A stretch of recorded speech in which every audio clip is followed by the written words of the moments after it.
Welcome to Flint, Treasure of Oblivion Madman Minimal Spoiler Review. Key was provided by the publisher, but that doesn't affect my opinion. You can expect fair review like with everything else. Link to the Steam page is in the description. Played the game on PlayStation 5 and it took me about 11 hours to beat the game, so it's on a shorter side. Flint is a turn-based story-driven RPG with an interesting comic book style presentation that honestly adds a lot.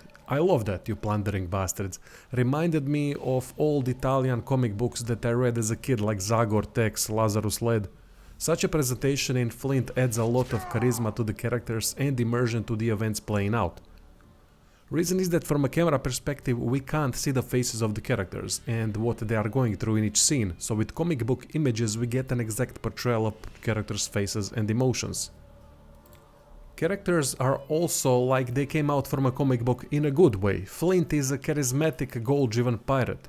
Billy Bones is a beast of a man that plays off of Flint fantastically. Edward the young naive soldier and many others. Opening scene on the raft was hilarious and it served as a funny tutorial of sorts which got me invested into the game instantly. From there on out our story kept throwing curveballs left and right. Each chapter is a new event that Flint and his crew need to deal with. There's no stopping to smell the roses as it is a linear story driven game and it's done quite well. Breaking out of a prison, then getting the crew to board the ship, getting your own ship, and all that for the purpose of finding a treasure that Flint received info for from a strange person in the prison. Journey to the treasure takes us through interesting locations and events. Story has a good hook and great characters nicely portrayed through the comic book style presentation. I really liked the part when we were recruiting our first crew after the prison. We could fail the recruitment as well, except for the mandatory characters. Each potential crew member had some sort of a backstory or event playing out. In my opinion, it is one of the strongest parts of the game that doesn't repeat again. Other story progression locations are much more basic than the city. Wish they would expand on such role-playing situations more in the sequel. Dialogue is for the most part well written without any filler stuff. Couple comic book scenes, few words exchanged and already something has happened. Concise enough to give necessary info, give characters needed time to get players acquainted with them and move the story along at a fast pace. There are some weird things however, sometimes I've stumbled upon nonsensical sentences. Like the meaning got lost in translation or something. Then there were also some weird dialogue choices that the vast majority of time doesn't bear any weight on the story, but just for some quick reward by choosing the correct option. Thing is that these options are quite vague, so the outcome is difficult to determine beforehand. It adds some replay value I guess, but there aren't that many story decisions to be made that would justify replaying the game just because of it. Overall story, characters and dialogue are good, even though towards the end it started to go a bit too much in the fantasy, which wasn't a good fit in my opinion. Took me out of it after being invested throughout most of it. There are also some cliffhangers, but it seems that Flint's story is gonna continue and I'm all for it. As said earlier, comic book presentation helps the game a lot.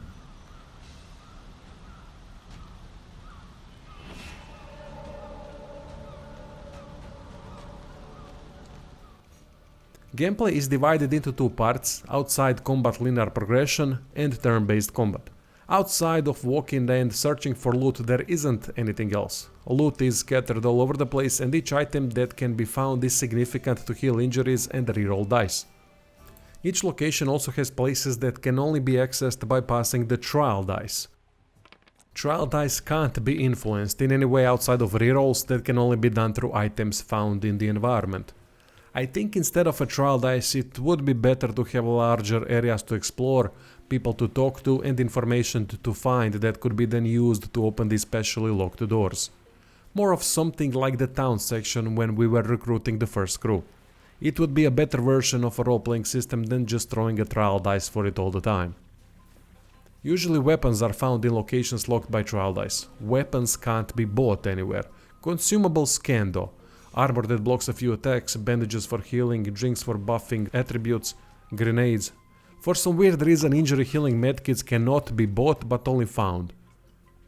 Not much else to say for outside combat gameplay, you walk and pick up stuff.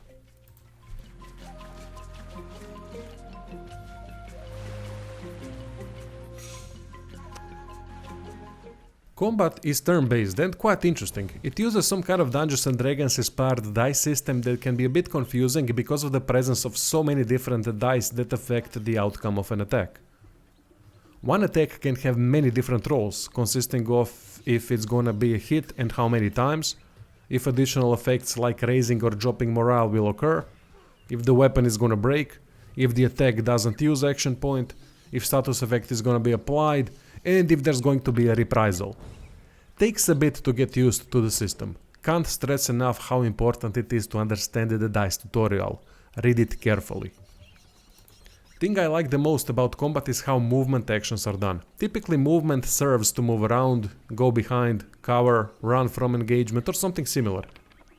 In Flint, movement can be used offensively to an incredible effectiveness. By moving into an enemy there's a clash that can result in a stumble, tackle, push or nothing. Very interesting option is tackle. Tackle automatically occurs by moving into character's back, then the enemy falls down. By using movement again on a downed opponent, you stomp on the bastard, which puts the knocked down state so that the stomped enemy can't act next turn at all. In theory you can tackle and curb stomp all enemies in one turn so that everyone is knocked out and can't act the next. Movement can be also used to jump on enemies from elevated positions. If the elevation is high enough, it is automatic death. I know that the Dungeons and Dragons games utilize pushing and such actions, but I have never experienced offensive movement utilized in such a drastic manner. I love it. Wish more turn-based games would go for that.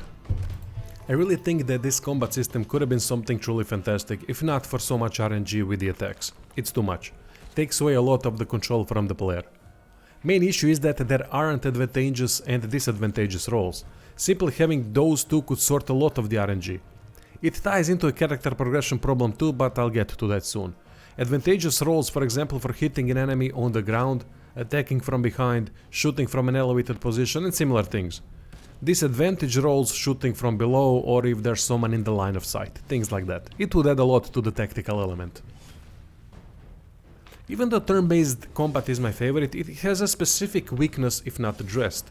That is the kill satisfaction. Due to turn-based being less dynamic than real-time combat, it needs to offset that with tactical elements, interesting enemies, possibly animations, and the kill factor. Killing an enemy in a turn-based game needs to have significance. It is the result of your planning and execution. Normal attacks and movements have the same animations all the time, which can be accepted, but then the thing to break those same animations we are looking at all the time are the kills. Simple kill animations go a long way in making combat more immersive by adding that satisfaction layer. Of course, many different attack animations and proper reactions to getting hit would go a long way, but can't really expect that from smaller studios. If you've played War Tales, then you know how simple kill animation that is short, sweet and fast can carry the combat a lot. In Flint, unfortunately, there is no kill satisfaction, and it goes more on the negative how dying animations have been done, especially from ranged weapons. Stomping the bastards to death is incredibly satisfying, but that's about it from the kill satisfaction. No special animation there either.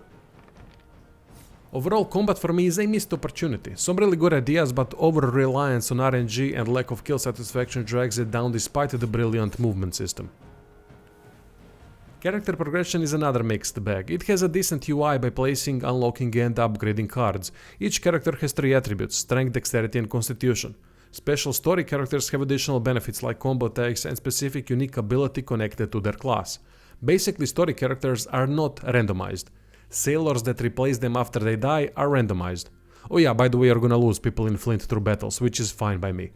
Adds that oh shit, I've lost a cool character feeling. Medic class can revive dead allies on the battlefield, thankfully, so there is a chance to fix the mistake, so it's not one and done. There's a lot of classes, and each class has a special ability, unless they are random sailors that have the same jump ability instead of the class-specific one.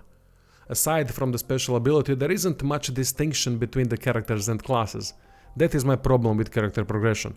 Outside Flint and the character recruited much later towards the end, no one actually feels special and unique. Everyone can wield any weapon, which is alright I guess, but they have the same class special ability and all choose from the same card pool when it comes to perks. Each character starts with 3 perk cards with 1 slot empty that can be chosen by the player when the character levels up. Options are either to upgrade unique class ability, upgrade attack dice to give more beneficial rolls, upgrade attributes or choose perk card. None of the characters have special resistances, unique combat talents, or anything like that. For example, Billy is a big strong bastard, so what I would do is give him a resistance against push, tackle and such. Also make him do more damage with punches and stomps. Maybe even the ability to pick up a barrel and throw it, maybe even pick up a smaller enemy. Things like that would go a long way in creating meaningful distinctions between the characters. I do like, however, how experience to level up is gained. Flint shares the loot with the crew and that's how they level up. Brilliantly simple and true to the pirate theme, with the rest of the money consumables are bought.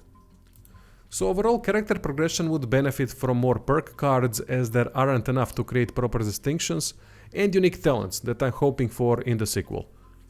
Class special abilities are well done, diverse and add that additional tactical layer, but pirates don't have anything truly unique to them.